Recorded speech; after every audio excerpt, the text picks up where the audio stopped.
Welcome to the Hollywood Outsider, an award-winning weekly entertainment podcast. In this episode, we will be discussing the most ambitious movie of the year and currently the most expensive movie ever made, Avatar: The Way of Water. Let's get on with the show. My name's Aaron Peterson. Joining me today is my fellow host, Troy Heinrichs. Hey, everybody. I didn't drown as I was holding my pee for 3 hours and 10 minutes. You made it the whole time, huh? You didn't leave once? The whole time, didn't leave once. Not even the transition move that they said was the spot to go pee in. Oh, I love that people complain about that. I'm like, really? Tell me you haven't watched a series at home and watched like 8 hours in one day. Come on. It's not that bad. Just go to the bathroom if you need to go. You can go. You just get up and pause it. It's a lot different when you paid $15 to $18 for Prime. Pee faster. 3D. Go. You want the experience. Get up there. Pee faster. All right. Well, just us two are here for this particular episode, which is our last episode of the year. As the other duo haven't been able to catch it. One is nowhere near a theater and the other one is unavailable because of work issues. Still sleeping, probably. Yeah, probably still sleeping, but I'm trying to make it sound good. Working, quote unquote, right? Again, this will be the last episode of the year. We'll be back after the first for the new episode, unless you're a Patreon supporter, where we will have 2 new podcasts dropping in the next week or so.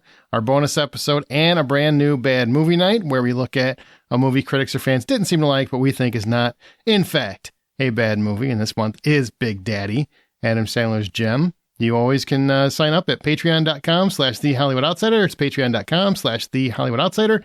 If you want to sample Bad Movie Night, we have a public feed where past episodes, though unlike on Patreon, they have been edited, but past episodes are available there as The Hollywood Outsider presents Bad Movie Night. There we go. That's all the sales pitch for this episode. Done. Now, we're going to talk about Avatar: The Way of Water. And of course, James Cameron can't make a movie without making sure that it's the most expensive movie that's ever been made. It's just his thing. It's his shtick. We're going to do this a little weird. We're going to discuss this movie spoiler-free for a little bit until later on when we get into some of the finer details. But a lot of this plot is pretty simple, wouldn't you say? Most expensive movie in the world. It's the most basic story you can come up with. Yeah, I mean, I feel like it's just, I don't know. James Cameron probably just pulled up a script he had written 10 years ago and just said, all right, just make it blue. Yeah, lots and lots of blue. Lots of blue. Okay, so here we go. The Way of Water, just so you know what it is about, which is weird if you're listening to this and you have no idea. I mean, I assume you saw the first one, but it's set more than a decade after the events of the first film. Avatar: The Way of Water begins to tell the story of the Sully family, Jake, Neytiri, and their kids. Yeah, they've got kids now. And the trouble that follows them, the lengths they go to keep each other safe, the battles they fight to stay alive, and the tragedies they endure. Like Jake says throughout the film, a father's job is to protect his family. That's what the whole movie is basically about. Do you agree with that sentiment? Yeah, and most of that takes place after they kick the sky people to the curb and send them back to Earth. So they're literally growing up pretty much, sky people free for the majority of the birth through, I would say, teen, maybe late teen years of the children. It's a good 10 to 13 years or so, right? Would you say?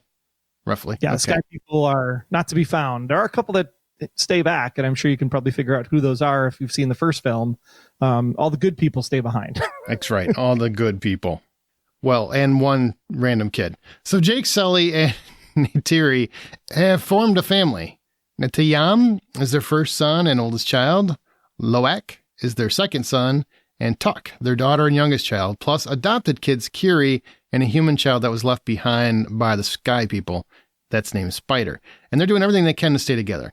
However, they must leave their home in the forest and explore the regions of Pandora because Colonel Quaritch returns as part of the recombinant program as a Navi. As a Navi. As a Navi. Yes. Thankfully, these are not real cultures, so I can screw the name up and I'm okay. And in this case, it's not even Quaritch. It's Quaritch's clone. Right. Because we all know that Quaritch died in the first movie. So apparently anybody can live forever in Pandora. If they did the upload beforehand. Had to do an upload. So the family becomes hunted and retreat to the Met Cayena Reef clan at Pandora's eastern seaboard, where they are given shelter, even though some of the tribesmen consider them to have demon blood for their genetic human heritage. Shame. The family learns the ways of the reef people. Kiri, who is adopted and a direct descendant of Sigourney Weaver's Grace from the first movie, develops a bit of a spiritual bond with the sea and its creatures, and Loak befriends Lysiria, the daughter of clan chief Tanawari, and his wife, Ronal, who's played by Kate Winslet. Basically what Aaron's saying is that if you can get a closed caption device when you go see this movie, you would probably benefit from it because there's a lot of names and a lot of places that are very hard to pronounce. Oh my God. And it was hard remembering who was who for a while. I mean, they're all so blue. Yeah, there are a couple that are turquoise. Yeah, the sea people are turquoise. Apparently they said, hey guys, we got to get a different shade of blue. We can't have everybody blue. All right, we'll make them turquoise. Okay, they're different. Got it. Yeah. I mean, it's very much representative of cultures of Earth, and it's just on a different planet. That's the way that they're presenting it. And of course, Earth is dying. Now, I want to talk about the setup first of all. It's been over a decade, and I want to know how you feel about the story this time around, especially because if you really think about it, the entire movie is about how much they want Jake Sully. And it seems very obvious they don't care if he's dead or alive for a great portion of it. So why? Just because he's the reason the Sky People had to leave to begin with? It feels like this is not a great mission to me. Yeah, I think it's a matter of the Sky People come back, and when the Sky People come back, it's, they're, like we said, they're about 13, 14 years old. Some of the kids are. And then it like time jumps 1 year. And in that 1 year, Scully and his family and the blue people of the forest are basically harassing the humans. And so through that year, they finally have come to the point of saying, hey, we can't make progress on Pandora to settle Pandora because Earth is dying. And that's the new mission. They're not there to farm, whatever it was, obstinate. Unobtainium. Unobtainium was the first movie. Yeah. I knew it was an ob thing. Yeah, they're not there for mining anymore. They're there for colonization, and they can't colonize and progress with Sully always taking people out. And so they need to put him down like the dog he is. Yeah, which is funny because they're not trying to take out all of the Na'vi. They're trying to take out really Jake Sully and his family. And his crazy ass wife. Yeah. I said his family. Yeah, specifically. She's not crazy. She's a mother who's just, pissed. But that's what the general kept saying. Well, yeah, that's what he kept saying, but he's also kind of a dick. Now, first off, there's a couple returning characters. I kind of want to get your vibe on this, right? And these are ones you've seen them in interviews, and if you haven't, well, they're out there. You've got Sigourney Weaver returning, but she's returning as the young offspring from her mother Grace, who is still apparently just being, comatose somewhere. And Quaritch is back because he was part of the Recon program, which was where he uploaded all his memories so that should he die in battle, they could bring him back as a Na'vi. How do you feel about that in terms of bringing back characters that we thought were pretty much dead? Well, I think Sigourney Weaver coming back works because, the whole, Pandora and Awa remember all of the memories that have gone before, and she did die as a Na'vi in that movie. And the first time around, so like her memories would have been uploaded to the planet. So seeing Grace as Grace, I think is spot on, and that makes perfect sense. I think having Sigourney Weaver's voice be the voice of Grace's child, I think that threw me off a bit at first, because you're like, well, is it Grace or is it not Grace? Because it should have had a different voice, I think, for the daughter character. Yeah, and the cadence wasn't much different. I mean, she tried a little bit to definitely tweak it so it sounded younger, and it did for the most part, but on the same token, you hear Sigourney Weaver whenever she talks. Oh yeah, there's times when you're just like, wait, I didn't think Sigourney Weaver was voicing that character, and then you're like, oh no, she's totally voicing that character. Mm-hmm. So, and then Noah's also back, as well as the other doctor that was helping him. They don't play into this that much. You don't see him. They're in the early goings, I think, of the movie, and then you don't really see him pop up again later on. Just one spot. So I think it's fine. I think going back to Colonel Quaritch is an easy play. I don't think that's very inventive and creative for having whatever it was, 14 years to come up with a script and put this thing together. So that part, I think, And then, of course, what happens and how he plays into the story specifically, I think is also kind of like, okay, now we're just trying to grasp at straws here to like make a story happen. I wasn't a big fan of the Colonel Quaritch move. I would have just been as happy as the new general that was there to colonize the planet being that they had to fight against. Yeah, Edie Falco as General Ardmore. I think that would have been a much better sell. But I mean, I get it. Stephen Lang is a great actor. He plays a badass so well. I mean, I have no problems or qualms with him. It's just bringing him back after the way that he died. And I do like that they actually acknowledge it in the movie. So even though this is a replica of him, he has his memories and whatnot. So when he sees his own body, that's very impactful for him. And, he knows that's the person that killed me. Okay, got it. Don't like them. But then it ends up feeling a bit too personal when he's really just a replica. He's not really the guy. So it's interesting. But we'll talk more about that as we go, because there's some spoilery stuff I really want to talk about that. In terms of the overall story, to me, it felt like rather than it being a sequel, it felt more like a reestablishing of the world and setting up, all the 47 other Avatar movies that James Cameron's working on. Because this felt like a setup for what's to come, not so much a middle chapter of what already came before it.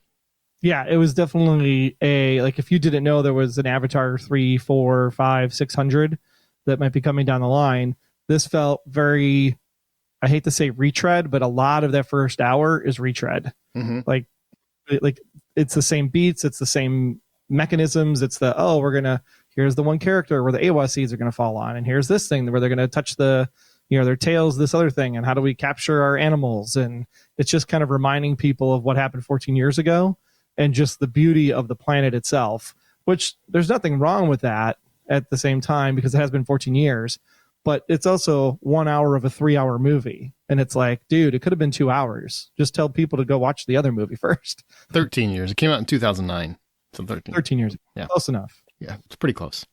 And he's already shot Avatar 3. Apparently there's a rumor he's got 9 hours of footage that he wants to adapt the effects for and then cut it down from there, which would not surprise me in any way, shape, or form. The story was interesting because it's kind of, it's broken up into acts, like 3 distinctive acts where it's like set up, establishing a new world, and then, an end game. And I would say it's even like 2 acts, an interlude that flashes back to the first act, and then the final act, which is actually where the movie actually starts. Yeah, it feels like it. Yeah, to a degree.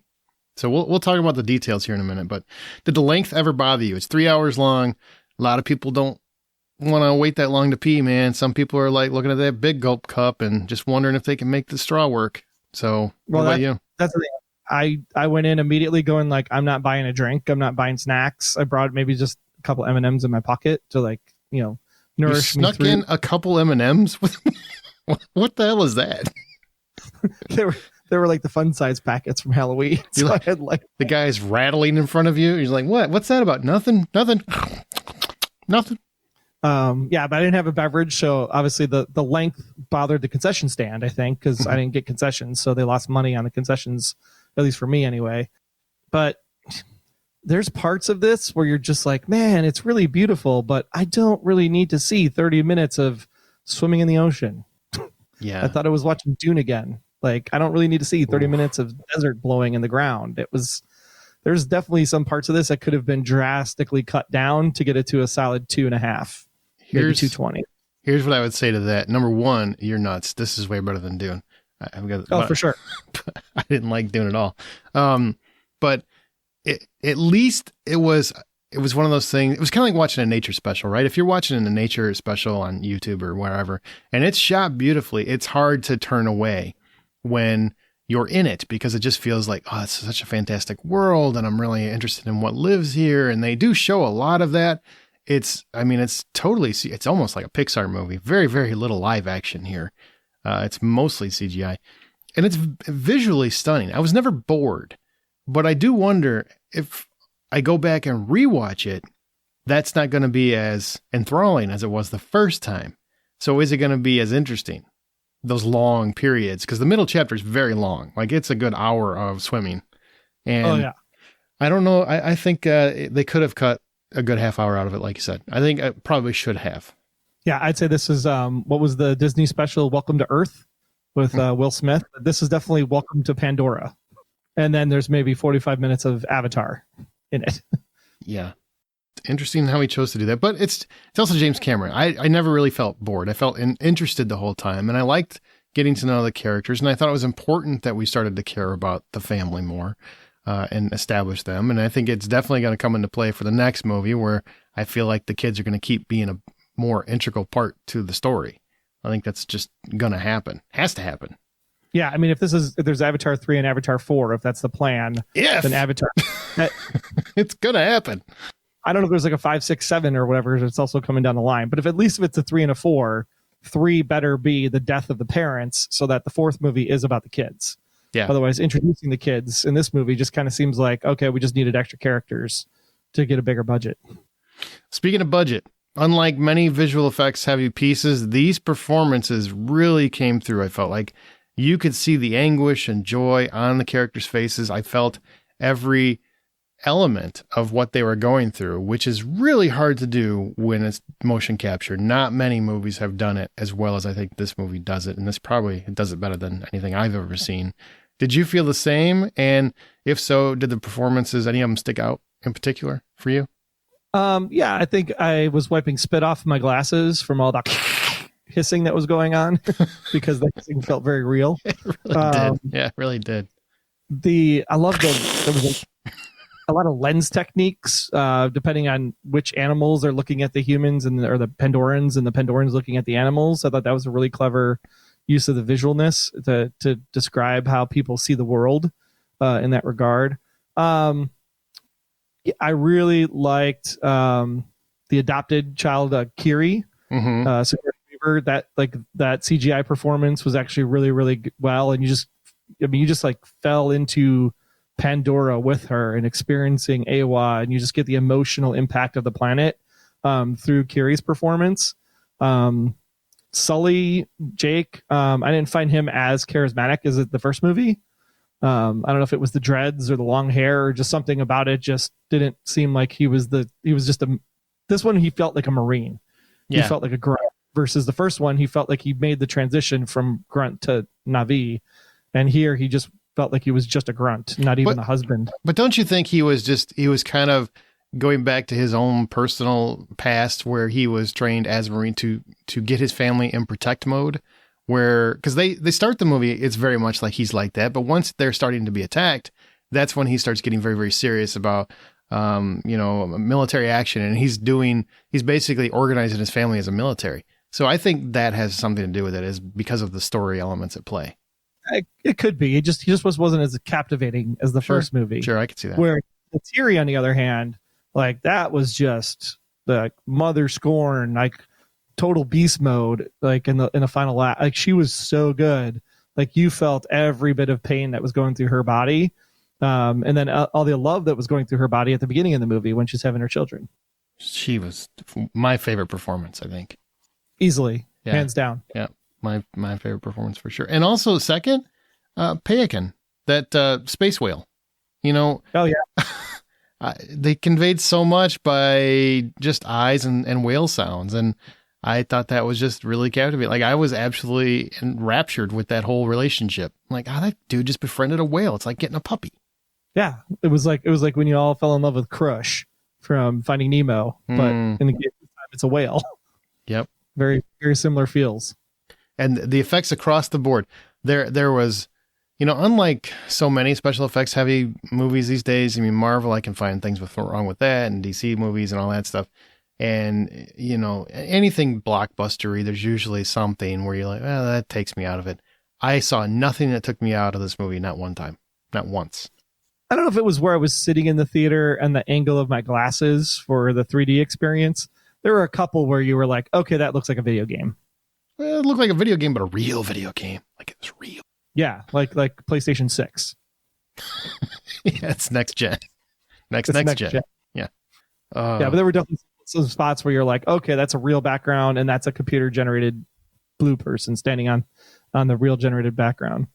Any of the other performances really stand out to you? I mean, Jermaine Clement shows up as a scientist. He's usually a comedian. You know him from, What We Do in the Shadows, the movie, and several other movies. He's done a lot.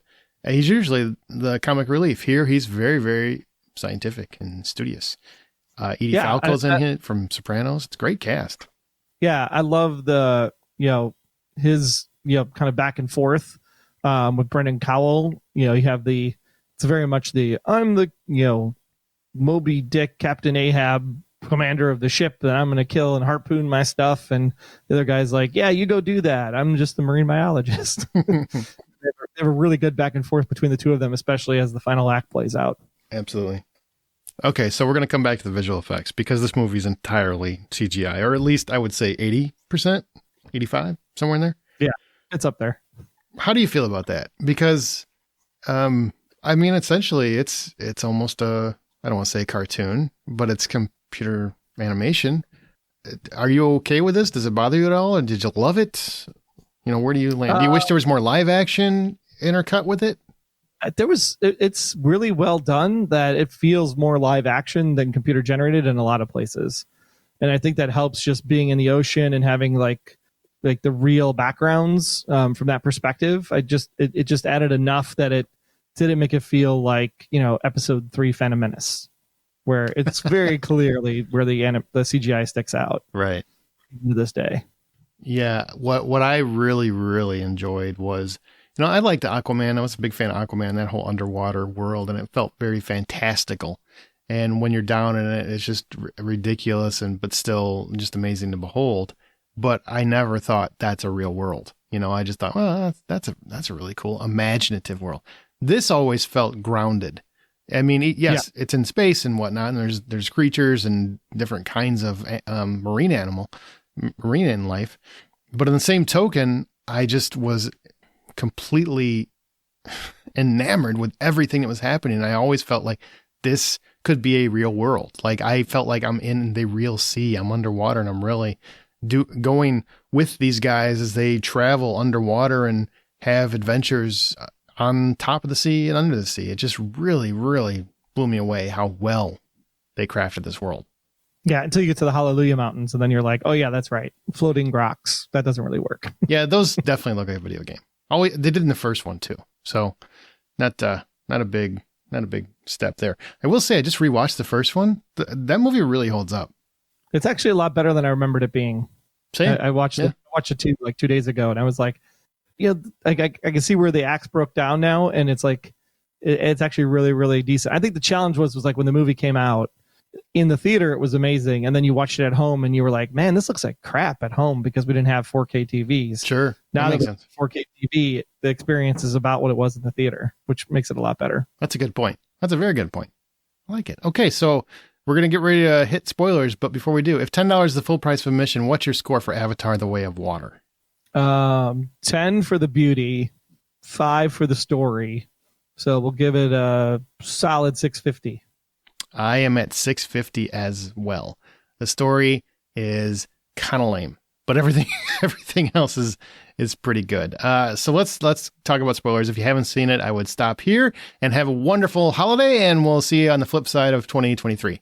But if you have seen it, we're going to continue.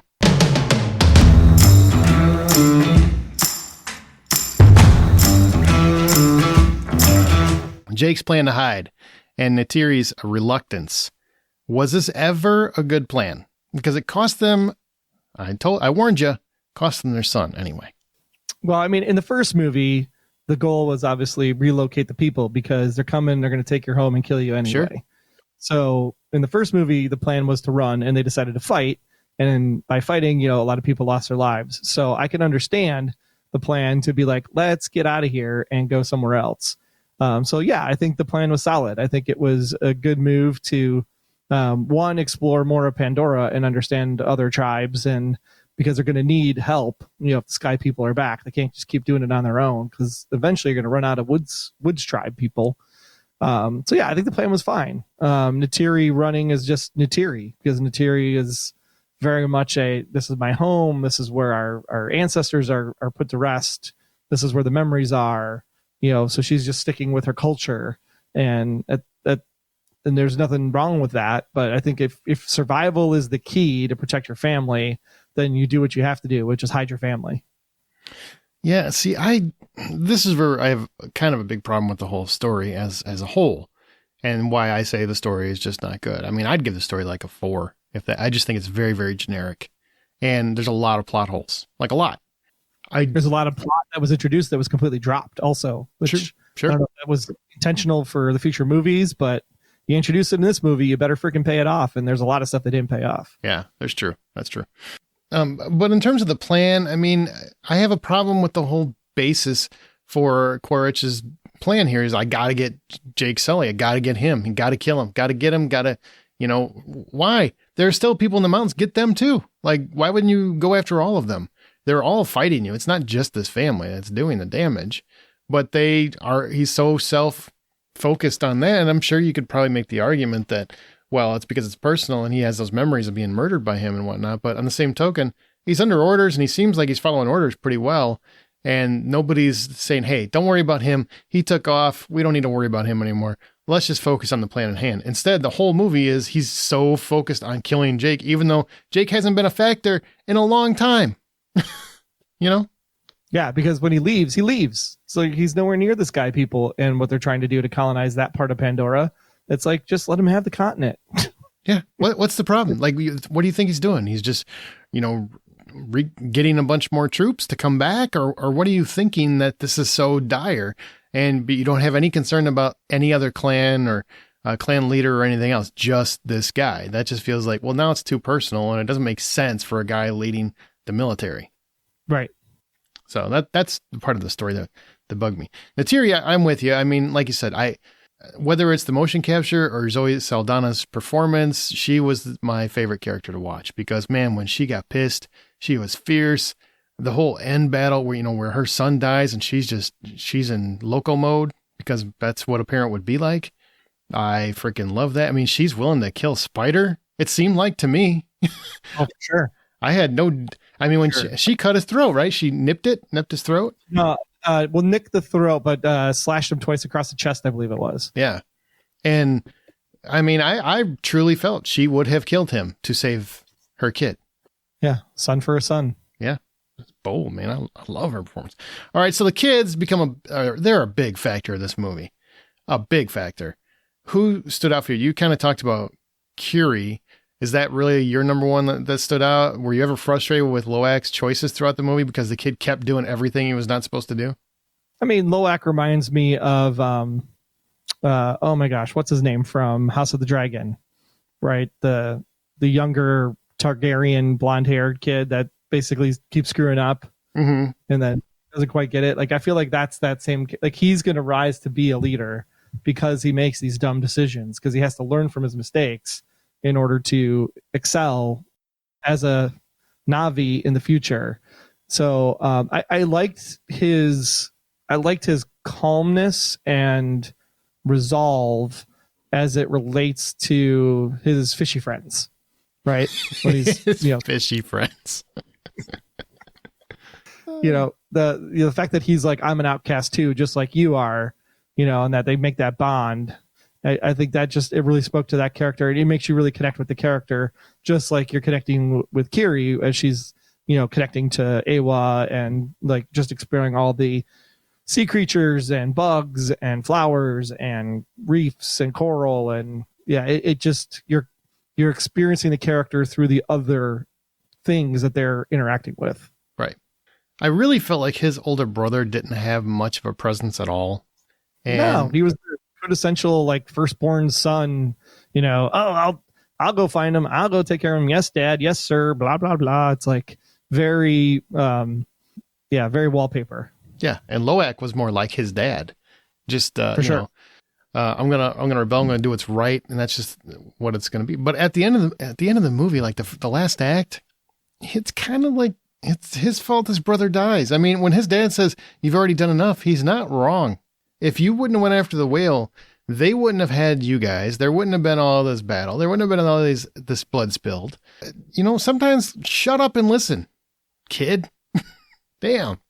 But on the same token, I get it. It's his buddy. The whale's his buddy. Yeah. And if no one's going to look out for the whale, then how is anybody going to look out for him?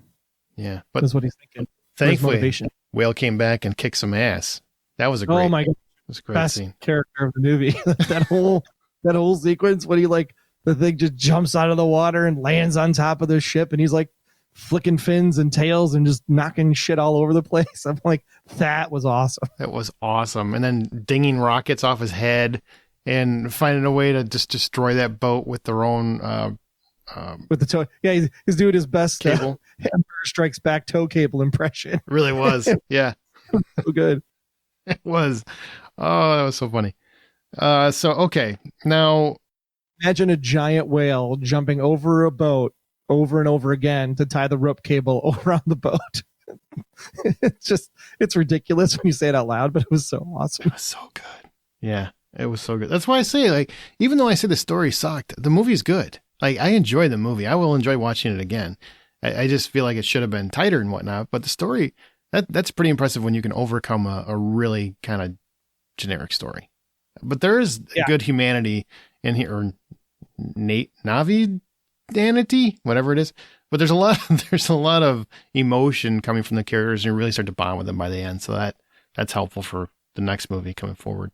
Yeah, I mean, there's a quintessential feeling you get as the movie goes along that Pandora is alive, and you really, I mean, I never thought in my wildest dreams that I would ever cry for a plant, but when Home Tree falls in the first movie, you feel the pain that they all feel, like they lost their ancestors, they lost their purpose, they lost their place, and the planet is now injured because of this. You get that same kind of feeling in here when, you know, there's just ruthless killing of the sea life for no reason at all, and it's just like, man, when the one other whale, the Tanukin, like what's their name? I always forget. Tolkien. Tolkien, yeah. It's like Tolkien, but like Tolkien, like an ooh sound, I guess. Tulkun. Tolkien. Yeah, they migrate, and so they've like commune with the sea tribe, and they basically have like pairs. So like the one daughter of the tribe is paired with this one particular Tolkien, and that Tolkien's the one that actually ends up dying, and she's like just had a calf, and like it's just so heartbreaking to see happen. So heartbreaking, especially because you know the parallels, right, to what we do as people. And correct, that's what we do. We will kill them and then not use huge portions of the meat. So you're not really doing it so much for survival. You're doing it for riches. And that's just, and then when you find out what those riches are and how much of the animal gets wasted, you know, because of what they're just trying to get, it's like, man, like we're just awful people. And the way I understood it, that was anti-aging gel, basically, right? Yeah, basically it was the fountain of youth. Yeah, that is what they were searching for, was kill the Tolkien, suck out the brain juice, because the brain juice would basically make humans never age again. Just horrible. That's impressive to me. Like you were talking about, that I had an emotional response to something that was entirely CGI. Like there was nothing there that was real. And it was horrifying. Absolutely horrifying. Because we're all suckers for an animal getting hurt like that, you know? Oh, poor thing. Poor thing. Now, Quaritch and Spider. Okay, so Quaritch is basically a one-note villain for, I would say, 3/4 of this movie.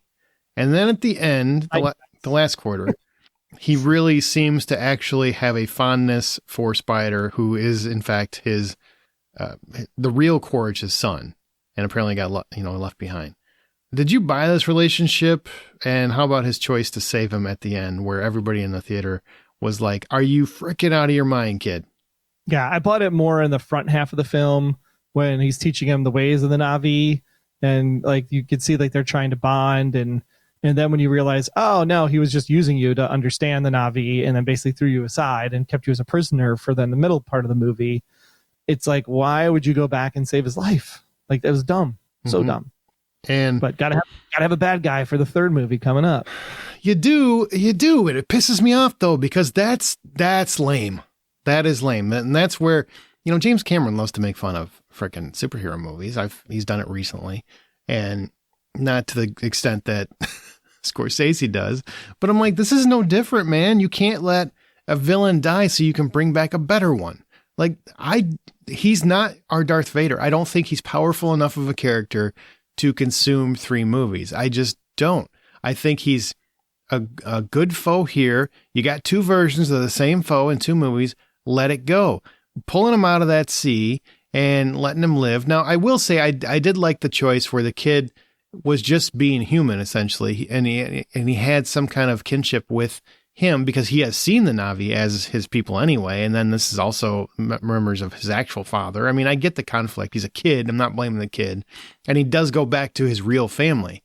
It's just, I feel like that's a non-committal on Cameron's part, on James Cameron's part. Like, why keep this guy alive for yet another mustache twirling battle? Unless you're, maybe in the next movie, he will grow. Now, if that happens, okay. Now I'm interested because then you have three different characters. You have a guy who, because of the relationship with Spider, the next movie, in the third movie, he grows and actually doesn't want to have this war with the Na'vi anymore. Yeah, like I think that's exactly what you'd have to do with Quaritch's character in the third movie, is have him be the one that's being attacked and has to rely on Jake to help him out, and then they make amends for the real threat that comes in the fourth movie. Do you like Quaritch's character, or are you tired of it and wish we could just move on? The problem I had with Quaritch's character in this movie... Quaritch. You keep saying Quaritch. Quaritch. Yeah. Yep. Quaritch. The problem I had with the character in this movie is that it was, like we said, it's the duplication of the first movie. It's we downloaded a bunch of humans into blue robots that have to go now learn how to be Na'vi. Even the whole claiming your Banshee ceremony was the exact same spot in the exact same way. It was just like, why are you telling me the first movie? I just watched it last night. They're not robots. So, they're actual Na'vi. I know. I'm just saying. Yeah, I know. You're just making it simple. They're Westworld. That's what it is. They uploaded their consciousness into their beings. Yeah. It's like Alter Carbon, just, instead of using the disc, they use, pretty tenderloins or something right. Tendrils. That's what I was looking for. Tendrils. Yeah. So I think Quaritch's character suffers because the first half of the movie for his character is literally watching Jake from the first movie all over again. I don't get it. I mean, I guess you want to have that where the bad guy can learn, but we need a different villain. If he was as strong as Darth Vader, okay. If he was as strong as, I don't know, Thanos or something like that, okay, but he's not. I love Stephen Lang. I really do. I've loved him for Band of the Hand. That's the first time I ever saw that guy in anything, and he's great in that. He's a great actor. I just don't think that character warrants continuing to be the villain. Especially when he died in the first movie. Yes, exactly. Because I was glad that he died. I'm like, all right, they won. Oh, they didn't really win. Oh, he's back again. Oh, he died. No, he didn't really die again. You did this trick. You already did it. Yeah. Ugh. Fool me once, shame on me. Fool me twice, shame on you. And I will tell you, as I was watching that Avatar and Jake kills him or thinks he kills him and he's floating away, I said, snap his neck, or he's not dead. Snap his neck or he's not dead. And sure enough, he wasn't dead. Just, damn it, irritates me when it's that predictable. Yep. Again, the relationship between Loak and Payakan, I'm sure I said that 6 times wrong from Sunday, and I don't care. But I love that relationship. That's my favorite relationship in the movie. But also a big shout out to Neytiri and, her whole relationship with her children, because Jake feels, like you said, like a combat veteran the whole movie, less like a dad, where Mom feels like a mom. Hey, she's just fierce and protective and feral, and she does not want anything to happen to her babies. Can we just, say it right now that Payakan deserves, best actor or actress? I don't know, what is Payakan? Was it a boy or a girl? I don't know. Best marine thing. Yeah. Best aquatic life. Best aquatic. Yeah. Just a beautiful relationship. And yeah, you wanted to see Payakan more. It was like, when is Payakan coming back? Exactly. Like, it was that activating. It was good. And I did like how the kids' relationships changed. You had the bullies who kind of grew, and, you had Loak actually understanding where the other ones were coming from. That was, I appreciated that because, it's interesting. I really did appreciate that you had the fierceness of warriors in terms of Ronal, is that how you say it? Kate Winslet's character? She's pregnant and she still goes into battle, just like, in the past where, women warriors had to do that because they were protecting their home. And she's like, no, yeah, I'll fight. Baby or not, I'm fighting. Yeah, I thought she was really great and captivating on the screen. Just wish she had more screen time, so hopefully she's a bigger character in the next one. I figure she's got to be. She's got to be. And now that they are part of the Reef people, you know, that's their clan now. They're no longer part of the Forest people. I got to imagine that the next movie will also take place in, you know, a water environment. But is there something else you want to see? Do you want to see like sand, like the dune of Avatar? Do you want to go there next time? Never want to see the sand people. Never. But, you know, a volcano rising up out of the earth and having fire people, like that'd be interesting. Oh, there you go. There we go. What I would like is for it to not be about the sky people. Like have them like deal more with the planet, like commune with the animals or have a fight with the animals or something is happening to the planet and they need to save the planet, something of that nature, versus like, oh, it's the stupid humans fighting aliens. Like we don't need to see that story anymore. I feel like you could have that as just a subplot at this point and have it be a clan fight. You know, you're going against another group of people for some reason. Which we thought this was kind of going to be that way. Like, sure, we don't want your war here, and now we're going to fight you to keep you away from the reef because we don't want the sky people coming here, and they're coming here because of you. Right. And then that never comes to happen. Speaking of, this is a movie that kind of revolves around industrial excesses and exploitation for money, yet it's also the most expensive movie ever made at $460 million. Does one contradict the other, like, or just James Cameron's way of... Not at all. Okay. No. Yes, absolutely. It's like a freaking joke. Like, hey, we're here because we're going to like mine this place to death and we're going to steal all the Fountain of Youth serum and whatever. And, oh, and by the way, like, let's blow, you know, $500 million. It's wild. I'm like, I don't think you're learning the lessons you're trying to teach, but, you know, whatever.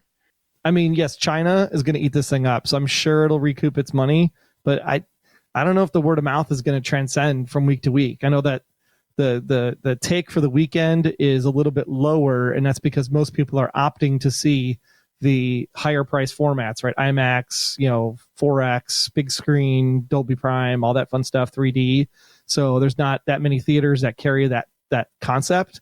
So you might see, you know, week 2 and week 3 actually hold a little bit better in the box office because of those people waiting to see it in those formats. And the holidays too. Yep. Yeah, and the holidays.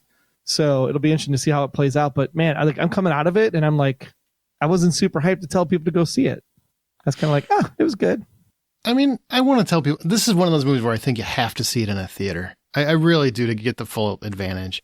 Now, I know some people are like, I got a 75-inch at home, I'll watch it. And that's not going to do a movie like this justice. It's just not. I saw the 3D version of Dolby Prime, and I thought the 3D, where cool, super wasn't needed. You know, the first movie, it definitely felt like the 3D was necessary. So you felt like you were in Pandora. I could have done without the 3D in this one, to be honest.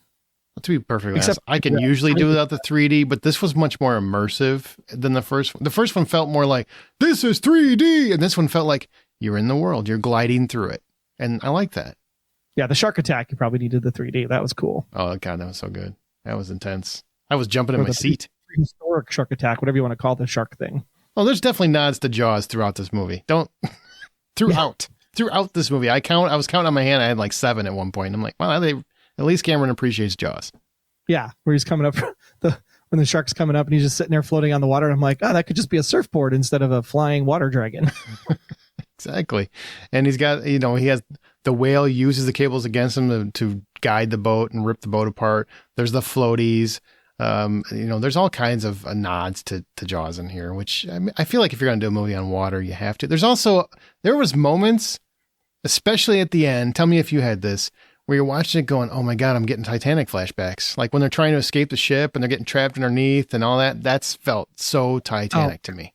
And this is why I think this movie suffers a little bit. Like I didn't see any ounce of originality in this movie.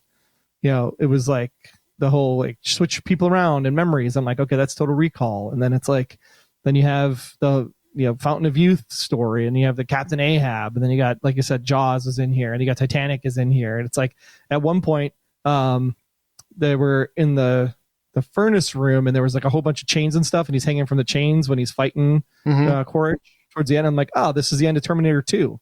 Like, who's going to fall in the vat of lava? Yep, it's true. I had that throughout. I had those feelings throughout the movie. It was really kind of interesting how much it wasn't original, but visually everything was beautifully stunning and original there. It's just the story was not and at all ever. Yeah, the what do you want to call them? The dots or constellations that are on the Na'vi bodies, how they just brighten up and glow when the eclipse happens, or when the eclipse doesn't happen, or they're underwater or they're not underwater. Like, just those details just make it super beautiful to look at. Like I said, just the story just really suffers, because a lot of times you're sitting there and said like, "Wow, that was awesome." Instead, you're saying, "Wow, that was Terminator 2," or "Wow, that was Jaws." Now, what do you feel about the stakes here? Because the film is basically broken into 3 1-hour acts, like I talked about: setup, exploration of the reef, and then the rescue of the kids, which results in them losing their son Neytiri. And when that happens, those are stakes for the movie, because you definitely want to have stakes. And in the first movie, they had them because we lost Michelle Rodriguez's character, we lost Sigourney Weaver's character, or we thought we did. She still comes back, but as a different character. Now, do you think it's important that they lost one of their kids here to actually show that there is real stakes involved? Absolutely, especially because they got 4 of them plus 2 adopted. It's like they got kids to spare, is what you're saying? Yeah, it's like let's pare this down a little bit. We can't be mobile and move around when the sky people show up if we got so many small ones that we have to drag along with us. Taking 6 kids to California is a lot more expensive than taking 6 kids to Alabama. It's true. And it's always cheaper if you got 5 and then 4 and then 3. Depends on how many movies you want to make it, right? You lose a kid a movie, and if you get to 7, then damn it. But yeah, no, definitely one of the kids was. Immediately when they introduced the kids in the beginning, I'm like, yep, one of them are dying. See, I thought Jake was dying. I thought Jake was going to be the sacrificial lamb, because it seemed to me, I'll be honest with you, Troy, his whole plan, let's go hide. I'm just sitting there going, you could save so many lives by turning yourself in, because you're the only one they seem to want. So be a real man and just give yourself up and save your family. And because you didn't do that, your kid died. Yeah, well, he did do that. And then, our good buddy Payukin showed up and then messed everything up. Saved him and also messed everything up. Yeah. Yeah. So really, it's Loak's fault again, because if Loak wouldn't have befriended Payukin, then Payukin wouldn't have shown up to cause the surrender of Sully, which then would have led to the death of his brother. Damn it. So many people to blame. So many people to blame. You know who's not to blame? Neytiri. That guy didn't do anything. He was just trying to protect his brother. And he's like, God, you got it. Damn it, man. Now I'm going to die because of you, stupid. It's just very sad. You could literally say Neytiri didn't do anything in the movie either. Yeah, he didn't. Yeah. Sacrificed himself, I guess. I don't like deaths where there's no nobility to it, especially if it's like a hero character. And there was no nobility to that one, really, because he was just kind of he's only there because his brother wouldn't listen to him. It's true. So really, his brother's got to wear that. All right, Avatar: The Way of Water. Anything else of note from this movie that you think is worth discussing? Can we talk about the one major plot point that was completely just forgotten about in this entire movie? Go. Which was our good friend, they introduce these new kids, and then you're like, why is Sigourney Weaver still involved in this? And then you realize what's happening, and apparently, somehow, Grace's avatar got pregnant, and they never answered how she got pregnant. Mm-hmm. But that's how Kiri comes to be. Kiri is the daughter of Grace's character. And then Kiri has like this like weird extra awesome connection to Awa, to the planet. Yeah. And you just see her do some interesting magical things. But apparently this is because she has a frontal lobe cortex problem. And because of that, if she like connects with the planet too much, she basically gets seizures. And I'm like, okay, that's cool, but there's got to be something. Like, it was like in the first movie when Jake finally like gets everybody together and he's able to connect with the planet, and he asks the planet like, hey planet, come help save us, and he gets all the animals to like show up and become the army. Like, that was what you were expecting, I think, from Kiri's character, because they'd already retreaded most of the first movie in the first hour. Sure. Like, why not have Kiri have some big connection with the planet, or at least connect with her mother to find some secret sauce or whatever to have the big battle happen. Like, I thought that whole Kiri connection with the planet was just kind of forgotten about in that whole last act. Well, I mean, in the first movie, when they're trying to save Grace and she's too hurt or whatever, and she becomes one with the earth, or one with Pandora, you see what's that? The assumption is that Awa basically impregnated her. Essentially, that's the assumption I got from that. Yeah. And that's where Kiri came from. And that very much was a planting of the seed to come, right? That's what's coming in Avatar 3. We're going to get more details on that because you're right. They didn't do much with it, but it's also, they are planning to connect that dot, I think, in the next movie or the next movie after that. Right. Which is like, well, are you sure you're going to be able to get the next movie? Like, what if this doesn't do so well and you don't recoup the cost? What if someone decides to pull the plug on the project? It's like, I don't know. Like, to me, like you're banking on expecting the other movies to be there. Mm-hmm. And that was kind of a miss for me. Yeah. It's almost like when Netflix ends a season on a cliffhanger. Yeah. Don't do this to me. Don't do it. Yeah. Because that's exactly what I was assuming. Kiri was alive and she was so connected to Awa because Awa is her dad. Essentially. I don't even want to know what happened while they were having their little bonding moment then. Is there a lot of going on in Pandora's box? So, I mean, because basically we're saying that Kiri is like the second coming of Christ for Pandora, right? It's Immaculate Conception. She's now like bonded with, Mother Pandora, Mother Awa. So there's got to be something that she's going to do in the next movie that like her stakes also have to be that much more amplified, because if she does connect in, and it was the thing at the end of the movie, like she's the one that basically saves her family through the connection she makes with the underwater plants and animals. And you're like, well, wasn't she not supposed to do that because she's supposed to get a seizure? And why didn't she seize at this? It was weird. So they better come back to that, because I think that was a huge miss. Well, I mean, I'm only half joking when I was making the Pandora's box joke, because she could very well be quote unquote Pandora's box. She could be, used for good or evil. And I feel like that's going to come into play. They want to use her to harness Pandora's energy. Yeah. Like that's like the next thing the sky people come do is capture her, because they could tap directly into the planet. Right. Because having fountain of youth juice wasn't enough, or having cool ass swords from obtainium wasn't cool enough. No, now we actually have to be planets ourselves. Interesting stuff. That's the thing. I don't know where the story's going because of that. Me either. What is Quaritch's thing in the next movie? What's Kiri's thing in the next movie? What's Neytiri's thing in the next movie? There just doesn't seem like there's a next movie. I think this was the setup for the next movie. I really think Kiri's going to be a pivotal point in the next movie. That's what I think was happening. Yeah. She was too important in what she did in this movie and the connection she had with Mother Awa, that like you can't not have Kiri be the focus in the next movie. It's agreed. So is that what you want to see in Avatar 3, or is there anything else you want to see? You don't want to see sand people though. I want the Kiri story in the next movie, because if the Kiri story is not in the next movie, I'm going to feel bamboozled. Me too. And I'm with you. I don't want sand people. The randomness of the fountain of youth juice, like that was just kind of like random. If we're trying to leave Earth to come here, then why are we doing such a hard job to harvest this stuff? Because you need people to be able to survive the space journey from Earth to here, because cryo's not working anymore. Like, I don't understand there's this something that just didn't make sense. That's another one of those pieces that feel like it was dropped for future films. Yeah, it had. I mean, that's the only thing you can think of. It's like it was introduced for the future, and you're just hoping the future comes. Well, they've already shot Avatar 3, and he's got the script done for Avatar 4, and he's prepared to do Avatar 5, I think, and possibly 6. I don't know, but I don't want another movie which is going to lead to another movie, because at some point they're probably not going to happen, and you don't want to be left on cliffhangers, man. Nobody likes that. Hey, sometimes they shoot a whole movie and they just scrap the whole thing. Batgirl. What? Sorry. They sure do.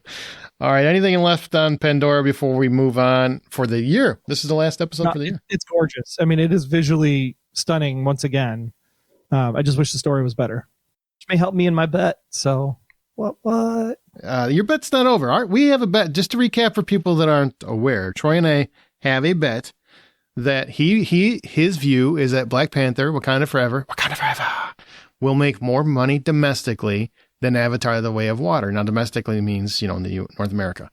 Now, globally, it's already done like 460 million. This one has. So, but in North America, it's only done, I think it was 135 or something for the weekend million. But keep in mind, like we were talking about, you got the holidays coming up. You got people that are waiting to go with their families. I still think my bet is pretty secure. Yeah. And just for people to know, Black Panther did 180 million domestically its opening weekend. So right now Avatar is behind, but I think the thing to watch is going to be these premium formats, which just goes to show that Aaron needed the premium formats to win, where I just needed a basic. No. Black Panther had premium formats too. I thought forward. You can't make excuses if you lose. You just lost. I thought everything through, my friend. Everything. I'm sitting at 500 million domestically, so we'll have to see how this goes over the next 2 weeks. It's going to be Black Panther. I feel pretty confident. Now, the only downside is if it doesn't hold as well as I think it will. That's what I was hedging my bets on. I was going to hold very well through the holidays. If it doesn't do that, I think it'll hold for Christmas. I think it'll drop for New Year's. We'll find out pretty soon. Maybe by the time you hear this, you already know who won. And the results are what? If I have to finish Fringe, if I lose, and you have to watch at least the first season of Justified if I win. Correct. That's Correct. the bet. So either way, no losers here, as far as I'm concerned. No. Great television all around. All around. Okay. Well, thanks everybody for listening. Remember, if you want more Hollywood Outsider, we've got 2 more episodes hitting Patreon. So just sign up and you can get them. Patreon.com/The Hollywood Outsider. You can always find Troy and I doing The Blacklist Exposed and Beyond Westworld, or we did before they canceled it and removed it. Completely. Can't see it anymore anywhere. So all you have is the podcast now, so might as well listen to the podcast. Hey, I bought all of them on physical media. Well, because I haven't bought the 4th season yet, but the other 3 I have on physical media. Woo-hoo. So, and they look glorious in 4K Blu-ray for sure. Oh, it does. Absolutely stunning. As does Avatar. Go watch the first one again. If you're wondering about, man, I didn't really like it, because I liked it enough. But I was surprised how well the effects hold up in 4K. And I think you're absolutely right about that. I think watching it on a 4K TV, because the technology has caught up to what you saw in cinema, I really feel like that makes a huge difference rewatching it.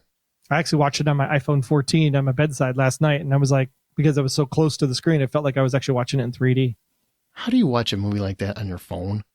Again, people say this all the time, and all you have to remember, like when you buy a television, the goal is that you measure the distance from where you sit to watch the TV to the TV. And whatever that distance is, you cut it in half, and that's the size of the TV you need for the room. So if you're sitting 2 inches from your phone, that 2-inch phone is no different than an 80-inch TV because of the viewing distance.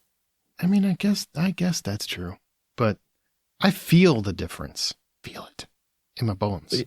Once you're locked in, and now that the dynamic island is there and it disappears, and you actually do get a full screen on the iPhone, and then you just put in your spatial audio with your AirPods. It's like being in the movie theater. Okay, that's an exaggeration. That's an exaggeration. Just let Aaron feel that sword pierce his heart. Except maybe you could. The advantage is, I guess, it's like a movie theater, but you can pee while you're watching it because. Exactly right. I don't even have to get off the toilet. I can sit there for the whole 3 hours. Jesus. What an image.